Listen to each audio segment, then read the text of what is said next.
নমস্কার বন্ধুরা, প্রত্যেককে আমার এই চ্যানেলে স্বাগতম জানাই। তো বন্ধুরা, তোমাদের মনের মধ্যে হয়তো একটা প্রশ্ন বারবার দেখা দিচ্ছে যে আগামী 24 তারিখ কি টেট পরীক্ষাটা হচ্ছে। কেননা আমরা জানি যে এই টেট পরীক্ষাটাকে পেছানোর জন্য একটা জনস্বার্থ মামলা দায়ের করা হয়েছিল গত 11ই ডিসেম্বর।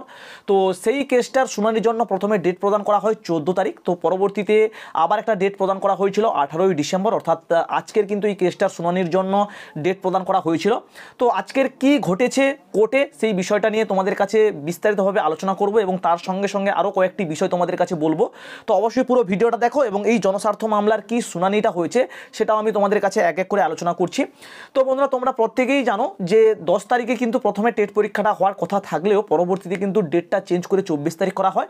আর সেই 24 তারিখে টেট পরীক্ষা নেওয়ার তার পরিপ্রেক্ষিতে কিন্তু একটা মামলা করা হয়, জনস্বার্থ মামলা, ঠিক আছে, পিল ম্যাটার, ঠিক আছে। তো সেই মামলাটির শুনানির জন্য কিন্তু একটা ডেট প্রদান করা হয়েছিল, প্রথমে 14 তারিখ, তারপরে 18 তারিখ। তো বন্ধুরা দেখো, আজকের যে এই মামলাটির শুনানির কথা বলা হয়েছিল, তো তার আগে একটা নোটিশ কিন্তু পাবলিশ করা হয় আমাদের কলকাতা হাইকোর্টের যে অফিসিয়াল ওয়েবসাইট রয়েছে সেখান থেকে আমরা পেয়েছি। এটা দেখো, এখানে রয়েছে, this is for information of all concern that today I on 18/12/2023 the Honorable Justice Hiranmoy Bhattacharya will sit singly in court number 7 at 10:30 AM। অর্থাৎ কি বলতে চেয়েছে যে এখানে যে আজকের 18 তারিখ 18/12/2023 অনারেবল জাস্টিস হিরণময় ভট্টাচার্য সিঙ্গেললি কিন্তু কোর্ট নম্বর 7-এ বসবে। আর আমরা প্রত্যেকেই কি জানতাম যে এই হিরণময় ভট্টাচার্য স্যার এবং আমাদের কলকাতা হাইকোর্টের যে চিফ জাস্টিস রয়েছেন ইনাদের ডিভিশন বেঞ্চে কিন্তু আমাদের এই 2023-এর যে টেট পরীক্ষার কেসটা সেটার শুনানি হওয়ার জন্য কিন্তু কেসটা ফাইল করা হয়েছে। তো এখান থেকে মোটামুটি আমরা বুঝতে পেরে গেছিলাম যে আজকের তাহলে এই কেসটার শুনানি কিন্তু হচ্ছে না, ঠিক আছে। তো অনুরূপভাবে এখনো পর্যন্ত কিন্তু এই কেসটার শুনানি হয়নি। তো এই কেসটার শুনানি আগামীকাল হওয়ার কিন্তু একটা বড়সড় চান্স রয়েছে, কেননা ডেটটা কিন্তু আবার পরবর্তীতে 19/12/2023 করা হয়েছে। তো চলো আমি তোমাদেরকে অবশ্যই দেখাবো। তো এটা গেল কিন্তু ফার্স্ট নোটিশ। সেকেন্ড নোটিশে কি বলা রয়েছে দেখো, this is for information of all concerned that today i.e. on 18/12/2023 the Honorable Justice Horace Tandon and the Honorable Justice Hiranmoy Bhattacharya will sit together in court number 4 at 1 PM। অর্থাৎ আজকের কিন্তু বিচারপতি হরিশ ট্যান্ডন এবং the honourable justice Hiranmoy Bhattacharya একসঙ্গে কিন্তু court নম্বর 4-এ বসছেন একটা থেকে। কিন্তু আজকের কোনোভাবেই চিফ জাস্টিসের উল্লেখ কিন্তু নেই। অর্থাৎ এই যে বিচারপতি হিরণময় ভট্টাচার্য স্যারের সঙ্গে কিন্তু আমাদের চিফ জাস্টিসের বসার কথা কোনোভাবেই কিন্তু উল্লেখ নেই এবং কোর্ট নম্বর 1-এ কিন্তু আজকের বসেনি। কোর্ট নম্বর 1-এ কিন্তু চিফ জাস্টিস বসেন, কিন্তু আজ চিফ জাস্টিস এবং হিরণময় ভট্টাচার্য স্যারের ডিভিশন বেঞ্চটা কিন্তু কোর্ট নম্বর 1-এ বসেনি। আজকের কিন্তু কোর্ট নম্বর 1টা বন্ধ ছিল, ঠিক আছে।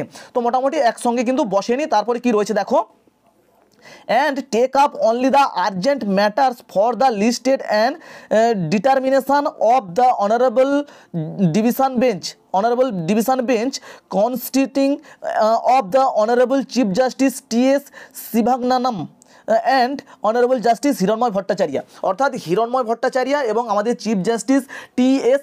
সিভাগনানাম স্যারের ডিভিশন বেঞ্চে যে কেসগুলি ছিল সেইগুলি যেগুলো আর্জেন্ট বেসিসের কেস রয়েছে সেগুলো কিন্তু এই কোর্ট নাম্বার 4-এ শুনানি হবে, ঠিক আছে। তো সেই আর্জেন্ট বেসিসে কিন্তু আমাদের এই যে 2023-এর টেট পরীক্ষার যে কেসটা সেটা কিন্তু ছিল না, তার জন্য কিন্তু গতকাল কেসটার শুনানি হয়নি, ঠিক আছে। তো এর পরবর্তীতে তোমাদেরকে দেখাই, দেখো এখানে তোমরা দেখতে পাচ্ছ যে 18 তারিখে কিন্তু কেসটার শুনানির জন্য ডেট প্রদান করা হয়েছিল। তার পরবর্তীতে দেখো হিয়ারিং ডেট দেওয়া হয়েছে 19/12/2023। অর্থাৎ আগামীকাল কিন্তু এই কেসটার শুনানির জন্য ডেট প্রদান করা হয়েছে এবং আশা করছি আগামীকাল কিন্তু কেসটার শুনানি হবে। এর পরবর্তীতে তোমাদেরকে বলে রাখি, আগামী 22 তারিখ থেকে কিন্তু আমাদের এই হাইকোর্ট বন্ধ থাকবে, ঠিক আছে। আর 24 তারিখে হচ্ছে আমাদের টেট পরীক্ষা। তাহলে যদি এই 22 তারিখের মধ্যে কেসটার শুনানি না হয় তাহলে কিন্তু 24 তারিখে মাস্ট টেট পরীক্ষাটা হচ্ছে। এবার বিষয়টা হচ্ছে আরও একটা গুরুত্বপূর্ণ বিষয় রয়েছে, যদি আগামীকাল অর্থাৎ 19 তারিখে যদি এই কেসটার শুনানি না হয় তাহলে কিন্তু ধরে নিতে হবে 100% তাহলে কিন্তু 24 তারিখে টেট পরীক্ষাটা হচ্ছে, কোনোভাবেই কিন্তু তাহলে আর আটকানোর পথ নেই, ঠিক আছে। কেননা আমরা প্রত্যেকেই জানি আমাদের এই যে পিল ম্যাটারগুলো, ঠিক আছে, এই পিল ম্যাটারগুলো কিন্তু হয় সোমবার না হলে মঙ্গলবার করেই কিন্তু শুনানিটা হয়ে থাকে হাইকোর্টে। তো এই পিল ম্যাটারের জন্য সোমবার তো পেরিয়ে গেল, আর একটা দিন হাতে থাকছে আগামীকাল, সেটা হচ্ছে কিন্তু মঙ্গলবার। তো যদি এই মঙ্গলবার এই কেসটার শুনানি না হয় তাহলে কিন্তু 24 তারিখে টেট পরীক্ষাটা হচ্ছে প্রায় 99.99% তোমরা ধরে নিতে পারো, ঠিক আছে, কেননা তার পরবর্তীতে আর কেসটার হিয়ারিং হচ্ছে না। তো দেখা যাক আগামীকাল কি আপডেট উঠে আসে, অবশ্যই তোমাদের কাছে তুলে ধরার চেষ্টা করবো, এই হচ্ছে বিষয়।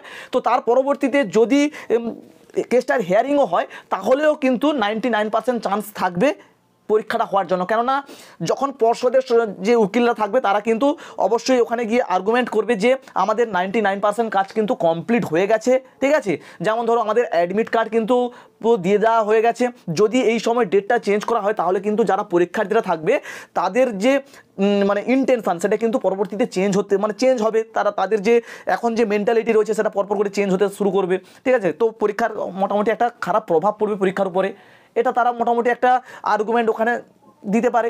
তার পরবর্তীতে কি বলবে যে প্রধানমন্ত্রী আসা সত্ত্বেও কিন্তু আমাদের এই টেট পরীক্ষাটা নিলে কোনো রকম সমস্যা হবে না, কেননা আমাদের রাজ্য সরকার প্রত্যেকটা ডিপিএসসিতে কিন্তু অলরেডি ইনফর্ম করে দিয়েছে যাতে কোনো রকম সমস্যা না হয়, কন্ট্রোল যে সেন্টার সেটাও কিন্তু তৈরি করা হয়ে গেছে। তার পরবর্তীতে বাদবাকি যে সরঞ্জাম সেগুলোও পাঠিয়ে দেওয়া হয়ে গেছে। তো এই মুহূর্তে যদি আবার পরীক্ষাটাকে পেছানো হয় তাহলে কিন্তু তাহলে খুব খারাপ পরিস্থিতি হতে পারে। তো মোটামুটি আশা করছি যে যারা জাস্টিস থাকবেন তাদেরকে মানে মানিয়ে নেবে, এক কথায় মানিয়ে নেবে, ঠিক আছে।